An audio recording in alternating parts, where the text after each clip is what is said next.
लेकिन क्या 70% हिंदू वोट लाना पॉसिबल है? या यूपी में छोड़िए 70% भी, हिंदू हिंदू होके बीजेपी को वोट करे, क्या ये मुमकिन है? या यूपी है ये जाति में ही बटेगा, यूपी है ये जाति से ही वोट करेगा? आज मेरे को स्टूडियो में एक समाजवादी पार्टी के नेता मिल गए सर, वैसे ही मैंने कहा इनसे पूछ के बैठता हूँ, आज किसी प्रोग्राम के लिए आए हुए थे, मैंने कहा इसी से समझता हूँ इनसे कि क्या इनके इश्यूज क्या हैं, इनको क्या लगता है ग्राउंड में क्या, और 8 महीने तो रह गया चुनाव में। तो उन्होंने कहा कि अब पहली बात तो समझ लीजिए, जब हम पीडीए कहते हैं तो पीडीए का अर्थ कुछ भी गोलमोल करके बताया जाए, जो पहला अर्थ बताया था पीडीए वही है, पिछड़ा, दलित, अल्पसंख्यक, और हमारा टारगेट वही है। और दूसरी बात, कोई बीजेपी कितनी भी कोशिश कर ले, ये चुनाव जाति पे ही जाएगा, और जो जातियां 2024 में हमसे जुड़ी थी, ओबीसी भी जुड़ा था, दलित भी जुड़ा था, वो हमारे साथ है, वो 24 के बाद गया नहीं है, बल्कि और आ गया है हमारे साथ, ऐसा उनका क्लेम था। तो इसमें आपको क्या लगता है, यूपी में बीजेपी का वोटर हिंदू है कि ब्राह्मण है, क्षत्रिय है, फलाना है, ढिमाका है? दोनों तरह के उदाहरण है। देखिए, ओपिनियन एक चीज़ है, जो घट चुका है वो अलग चीज़ है। 91 में भारतीय जनता पार्टी को डिवीज़न नहीं हुआ था, उत्तर प्रदेश का पूर्ण बहुमत की सरकार बनी थी कल्याण सिंह की, तो हिंदू ने हिंदू की तरह वोट किया था, तभी सरकार बनी थी। और कल्याण सिंह को कोई मुख्यमंत्री प्रोजेक्ट करके चुनाव नहीं लड़ी थी बीजेपी कि आप कहें कि पिछड़ा के नाम पर पिछड़ा आ गया था। उसके अलावा आप 2014 देखिए, 2017 देखिए, 2019 देखिए, 2022 देखिए, अपवाद आप कह सकते हैं तो 2024 है। और उसके बहुत सारे कारण हैं, उनमें एक कारण ये है कि 400 पार का जो नारा दिया गया और ये कहा गया कि आरक्षण खत्म कर देंगे, उसको अपोजिशन ने कायदे से इनकैश किया, वो नीचे तक ले जाने में सफल रहे, उसकी कार्ड बीजेपी पेश नहीं कर पाई, प्रस्तुत नहीं कर पाई जी, उसका नुकसान उसको हुआ। उसके अलावा टिकट डिस्ट्रीब्यूशन और तमाम तरह की चीज़ें जो चुनाव में होती हैं, हर चुनाव में कुछ ना कुछ गड़बड़ होती है, तभी किसी पार्टी को नुकसान होता है या हारती है। तो इसलिए ये जो आप तुलना कैसे करेंगे, आप तुलना 22 से 27 की करेंगे, विधानसभा से विधानसभा। बिल्कुल ठीक, 17, 22, 27। हाँ, तो 17 तो आप मान लीजिए कि आउटलायर था, उसको छोड़ दीजिए, अपवाद मान लीजिए उसको। 22 और क्या हुआ, 27 में क्या हो सकता है? ठीक है, बिल्कुल।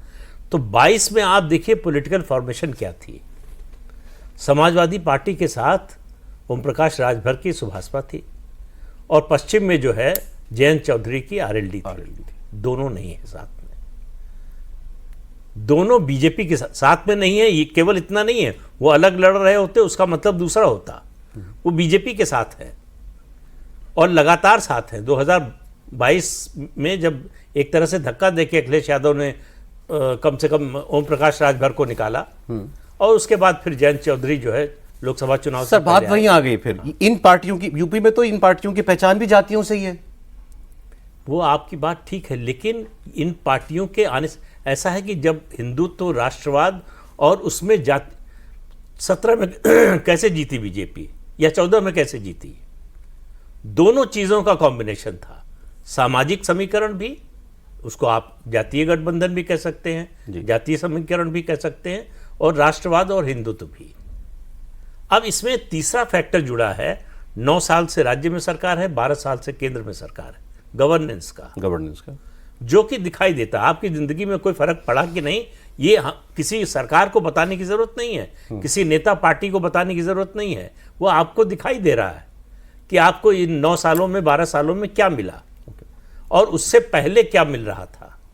तो तुलना करने के लिए जो, ऐसी भी बात नहीं है कि हम 1947 की बात कर रहे हैं, 50 की बात कर रहे हैं, जो याद नहीं है ज़्यादातर लोगों को। तो ये हाल का घटनाक्रम है कि सपा बसपा के राज में क्या परिस्थिति थी राज्य की और आज क्या है। आजकल यूरोज याद दिला रहे हैं योगी जी।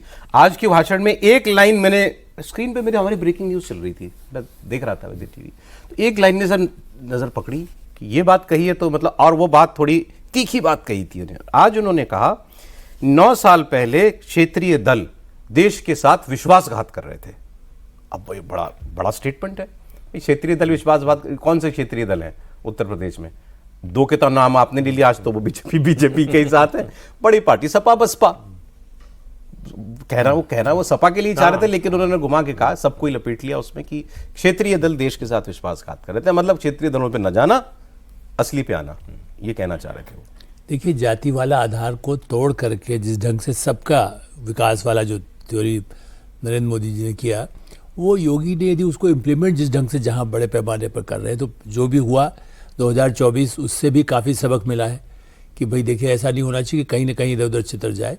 उस दृष्टि से मुझे ऐसा लगता है कि आपने जो कहा ना कि भाई दलित के क्या, आप बताइए मायावती को कहाँ पिछली बार इतना कहीं मिला? ये जो मुलायम समाजवादी पार्टी की जो थ्योरी है कि खाली वही मिलता है, लेकिन उन जातियों के लोगों का जो विकास उस क्षेत्र में जो हो रहा है, जिस ढंग से उनके महिलाओं को लाभ मिला है, बंगाल आपने ठीक कहा, बंगाल में हुआ कि नहीं? बंगाल में जिस बड़े पैमाने पर, वो वहाँ नहीं होता क्या? वहाँ भी ब्राह्मण, ये भद्रलोक, ये लोग, मतलब किस तरह का वहाँ भी डिवीजन करने की ऐसी जातियों की बात चर्चा नहीं हुई सर पूरे इलेक्शन में कहीं। बिल्कुल बिल्कुल इस लेवल पे नहीं होती जैसे यूपी बिहार में होती है। यूपी बिहार में सबसे वर्स्ट, लेकिन बिहार का भी नतीजा देखिए आप। इसीलिए ये मानना कि भाई इस तरह से पीडीए का फार्मूला जो कहा गया, और राहुल गांधी भी उसी तरह का आया, समाजवादी पार्टी, वो सब फार्मूले बेकार हो चुके हैं, बहुत पहले के पिट चुके हैं। आप साथ में आपने बसपा का नाम लिया तो मेरी नजर गई, बसपा को वैसे बुरे दौर में 2022 में भी 13% वोट आया था, 13% वोट उनके पास भी है। हाँ, लेकिन देखिए, लेकिन उनको दलितों का यदि जो लाभ उनको मिलता है, आप वेस्टर्न यूपी में भी उस हद तक उनको सफलता नहीं मिली सीटों के हिसाब से, आप देखेंगे।